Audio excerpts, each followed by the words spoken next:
All right, so let's talk about one of the most famous rituals on the entire planet, the Eucharist. You know what I'm talking about. That little piece of bread, that small sip of wine. We've all seen it.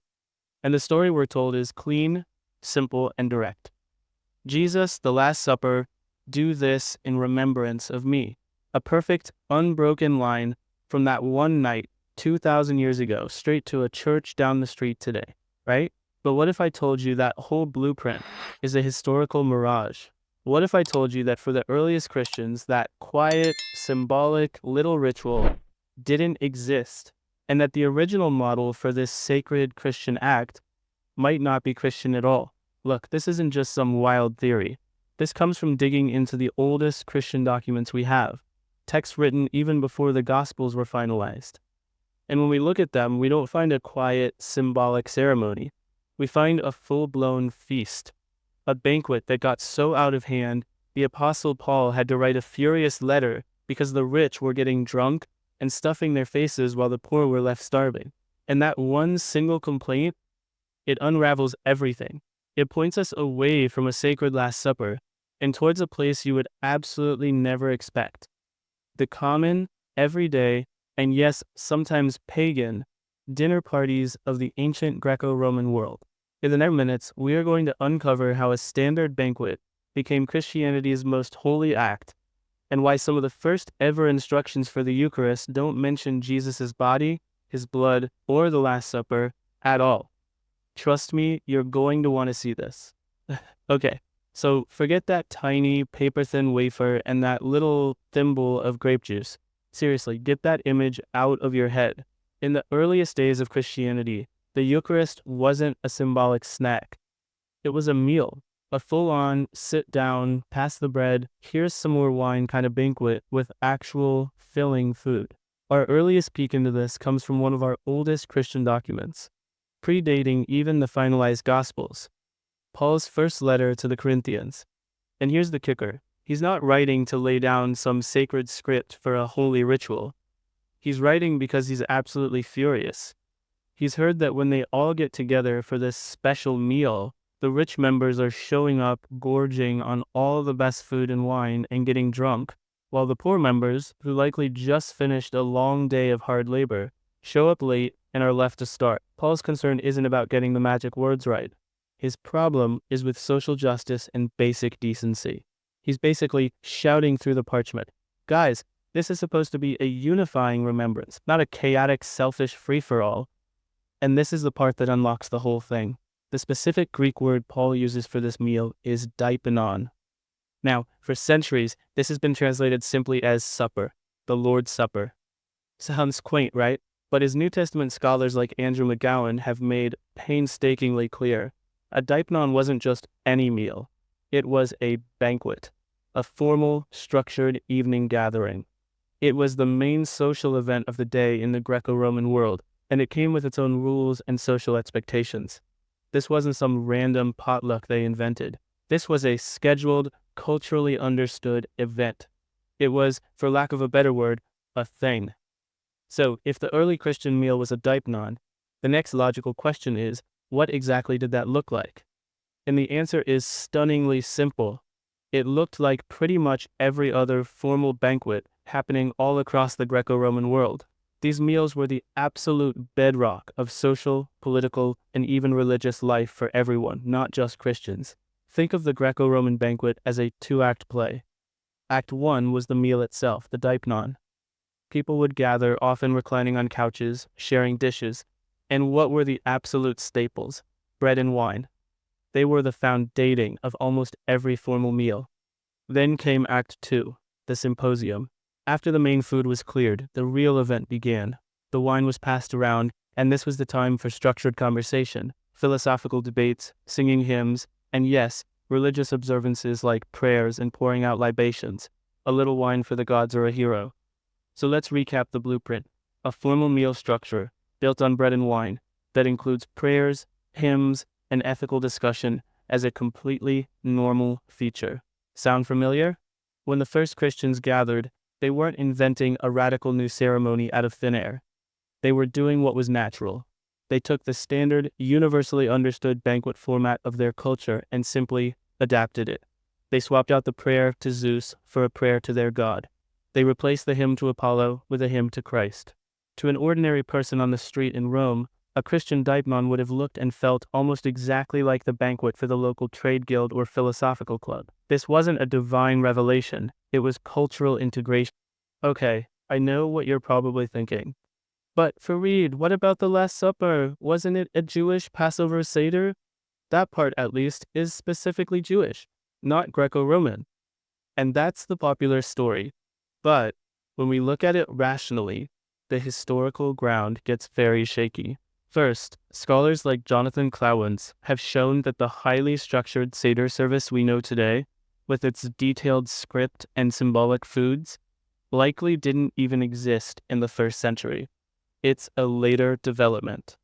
The so-called parallels, the bread, the wine, reclining at the table, weren't unique to Passover. They were just features of any formal Jewish banquet. But here's where the Last Supper story hits a massive, unmovable wall within its own supposed context. The Torah, the Jewish law, is obsessively, fundamentally clear on one thing. You do not consume blood. It is a profound, non-negotiable taboo. So, the idea of a Jewish teacher from Galilee telling his observant Jewish followers to symbolically drink his blood and eat his flesh is historically baffling. To his audience, it wouldn't have been a clever new metaphor. It would have sounded like a call to engage in symbolic cannibalism, something utterly horrifying. As scholar F. Gerald Downing puts it, there is no plausible Jewish context in which this might seem acceptable. This is the historical dead end for the Last Supper as the sole origin story. So, is there any evidence for an early Christian Eucharist that doesn't have this problem? You bet. It comes from a bombshell of a document called the Didache. The Didache is basically a Christianity 101 manual from the late 1st or early 2nd century, and it includes instructions for how to conduct the Eucharist. And guess what its version looks like? There is no mention of the Last Supper, no reference to Jesus' death, no, this is my body, no, this is my blood, at all. Instead, the prayers are completely different. The wine gives thanks for the holy vine of David, a metaphor for Israel's heritage, and the bread gives thanks for the unity of the community. It's a meal of thanksgiving that completely bypasses the Last Supper narrative, suggesting this ritual was already happening without that specific origin story. It's a different tradition entirely. So, this brings us to the big, obvious question. If the original Eucharist was a full-blown banquet, how in the world did it shrink into the tiny symbolic wafer we see today? Well, the short answer is practicality. The long answer is that it was a slow evolution driven by very human problems. It didn't happen overnight. For a couple of centuries, the full banquet was the norm. The Christian writer Tertullian, writing around the year 200, still describes his community coming together for a proper feast. For them, the entire meal was the sacred event, not just one specific moment. But as Christianity exploded in popularity, two very practical problems emerged. First, logistics. Hosting an intimate dinner for 20 people in a private home is one thing. But by the 3rd and 4th centuries, you have communities of hundreds, even thousands, meeting in massive public basilicas. Trying to host a full banquet for that many people would be a financial and logistical nightmare. Imagine the catering bill. It was simply easier and more sustainable to reduce the meal down to its symbolic core: a piece of bread, a sip of wine. Second, the schedule changed. Those early banquets, the deipnons, were evening meals, usually on a Saturday. But as Sunday morning became the primary time for Christian worship, the context shifted. A full meal with wine at 9 a.m. on a Sunday It's just socially awkward. It doesn't fit. The ritual had to adapt to its new time slot, and we know they were flexible. This practical mindset is likely why some early Christian groups used water instead of wine. While later Orthodox leaders would call this heresy, for many it was probably a practical choice, or even a pastoral concession to members who couldn't or shouldn't drink alcohol, a principle of unity that Paul himself championed. So the Eucharist didn't shrink because of some grand theological command. It shrank because of money, scheduling, and crowd control. It adapted to its changing environment, because that's what human traditions do. So when we pull back and look at all the evidence, the Eucharist transforms. It stops being this unique, divinely ordained ritual that dropped fully formed from the sky. Instead, it emerges as a fascinating and deeply human practice. It wasn't a static ceremony designed to perfectly replicate one sacred moment, but a flexible, evolving tradition with its roots buried deep in the social soil of the Greco-Roman world. Early Christians weren't operating in a vacuum.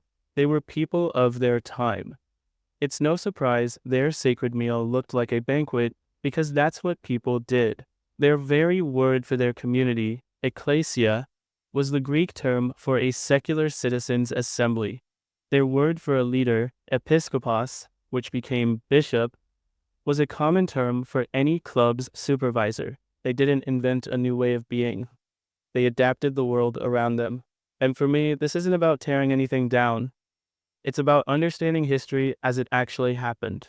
To be rational means being willing to look past the neat, simple stories and see the complex, messy, and far more interesting human reality underneath. The story of the Eucharist isn't one of a single miraculous event, but of community, cultural adaptation, and change over time. It shows us that even the most sacred rituals had surprisingly human origins. And looking for those origins, well, that's the rational way to see it. If this deep dive fascinated you, hit that like button, subscribe to the Rational Farid, and let me know in the comments what historical puzzle you want to unravel next. Thanks for watching.